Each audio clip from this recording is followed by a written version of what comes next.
అనిపిస్తుంది. అది మరి వాళ్ళు ఆలోచించుకోవాలి. ఇప్పుడు ఎందుకంటే ప్రతి కార్యకర్తకి మనం వెళ్ళి మాట్లాడలేము, ప్రతి నాయకుడి దగ్గరికి వెళ్ళి మనం మాట్లాడలేము. అదే ఒక పార్టీ జనసేన నాయకుడిగా కాకుండా ఒక ఉన్నతమైనటువంటి విద్యావంతుడిగా ఒక్క అంశం క్లారిఫికేషన్ ఇవ్వండి మన 99 టీవీ చూసే ప్రేక్షకులకి. వైఎస్ఆర్ కాంగ్రెస్ పార్టీ నేతలకు సంబంధించినటువంటి అంశాలను ప్రస్తావిస్తూ వారి భార్యలను ఉద్దేశిస్తూ ఏబిఎన్లో ప్రసారమైనటువంటి కథనాల మీద వైసీపీ రాష్ట్ర వ్యాప్తంగా ఆ సంస్థ యాజమాన్యం మీద ఫిర్యాదు చేస్తుంది. అయితే ఆ ఎపిసోడ్కి సంబంధించి మీరు ఎలా చూస్తారు? దాన్ని సమర్థిస్తారా, ఖండిస్తారా? ఆ విధమైన వ్యాఖ్యలు రాయటానికి రాజకీయ పార్టీ నాయకుడిగా చెప్పొద్దు, ఒక ఉన్నతమైన విద్యావంతుడిగా చెప్పండి ఈ అంశం మీద. ఎవరైనా సరే నేను అదే మాట్లాడుతున్నాను. నేను ముందు చంద్ర సంవత్సరాన్ని, తర్వాతే పొలిటికల్ కార్యకర్తని, తర్వాతే నా పార్టీ. అంతేగాని నేను అంతా నా పార్టీ అనేంత మూర్ఖుని కాదు. నేను ఫస్ట్ ఆఫ్ ఆల్ నేను చందు సంవత్సరాన్ని, చందు వీరరాఘవ మాస్టర్ గారి అబ్బాయిని. అంతవరకు నేను నాకు స్పృహ ఉంటుంది. ఆ తర్వాత అనేక అంశాలు వస్తాయి. ఇప్పుడు రాధాకృష్ణ గారు రాసింది డెఫినెట్ గా ఇట్ ఈస్ బియాండ్ లిమిట్స్ కదా, మనకు అర్థమవుతుంది కదా. అది అర్థమవుతుంది కాబట్టి ఆయన కూడా సవరించుకున్నానన్న మాటని పబ్లిక్ గా పొరపాటున ఏదో రాయిపోయి ఏదో రాసిస్తాను, అది కరెక్ట్ కాదు, క్షమించండి అని ఒక మాట అంటే ఆయన స్టేచర్ చాలా పెరిగేది.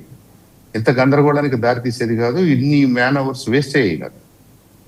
ఆయనకు తెలియదా అలా రాయకూడదని? ఆయనకు తెలుసు కాబట్టి ఆయన సగంలో మానుకున్నాడు కదా. ఆయనకు తెలుసు కాబట్టి ఆ వీడియో తీసేసారు కదా అక్కడి నుంచి. కాబట్టి ఆయనకు తెలుసు. కానీ ఆయనలో నేను ఇది తప్పు జరిగిపోయింది, పొరపాటు జరిగిందని ఒప్పుకునే పెద్దరికం లేదు. అది దురదృష్టకరం. ఇప్పుడు నేను కూడా మాట్లాడుతున్నాను, నేను ఏదో పొరపాటును మాట్లాడినప్పుడు నాకు అర్థమైన తర్వాత, ఎవరో చెప్పిన తర్వాత సారీ అండి అంటే ఎంతసేపు పట్టింది నాకు? అది నా మనసులో నుంచి రావాలి. అరే నేను పొరపాటున అనేసానే. అది ఆ పీపుల్ విల్ సీ, నా ఆడియన్స్ చూస్తారు. అది సాంబశివరావు గారు కావాలని అంటున్నాడా, నటిస్తున్నాడా అనేది చూస్తారు.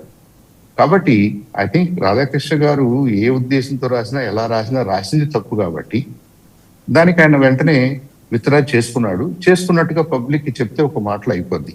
ఇవాళ రాష్ట్ర వ్యాప్తంగా వైఎస్ఆర్సీపీ కార్యకర్తలు ఇంత హడావుడి చేసి దాని మీద ధర్నాలు చేసి మళ్ళీ ఆ ధర్నాలకి కేసులు పెట్టించుకుని మా మీద కేసులు పెట్టారు కాబట్టి వాళ్ళ మీద కేసులు పెట్టండి అని చెప్పేసి వీళ్ళు రాష్ట్ర వ్యాప్తంగా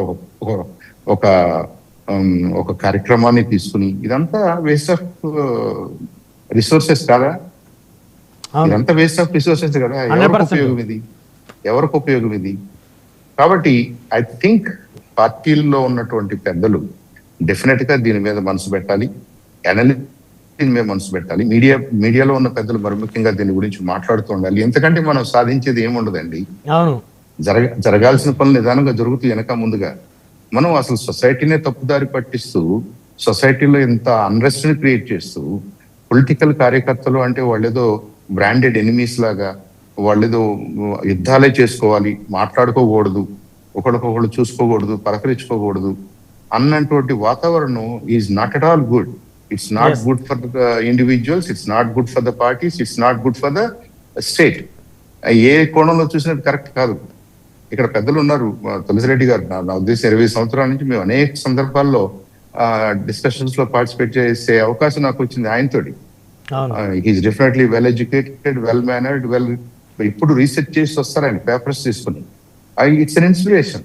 మనం ఏదైనా మాట్లాడాలంటే కొంత హోంవర్క్ చేసుకుని రావాలి, లేదనుకున్నప్పుడు మన హద్దులో మనం మాట్లాడాలి అనేది మా అందరికి అర్థమవుతుంది. ఆయన నేను ఇప్పుడు కొట్టుకోలేదే. ఆయన నేను నిజంగా నాకు తెలిసి ఒక పార్టీలో లేం మేము. నేను టీడీపీలో ఉన్నాను, తర్వాత బీజేపీలో ఉన్నాను, తర్వాత ఇంకో చోటకి వెళ్ళాను. Whatever it is, doctor Tulasi Reddy గారికి నాకు ఒక్కరోజు కూడా ఆ తేడా ఎందుకు రాలేదు? మేము అన్ని ఒప్పుకుని మాట్లాడుతున్నావా? నేను మాట్లాడిందని క్వైట్ ఆపోజిట్ ఆయన మాట్లాడతాడు, ఆయన మాట్లాడిందని క్వైట్ ఆపోజిట్ నేను మాట్లాడతాను. ఐ థింక్ ఆ డెకోరం మెయింటైన్ చేయాల్సిన అవసరం పొలిటికల్ కార్యకర్తలకు ఉంటది.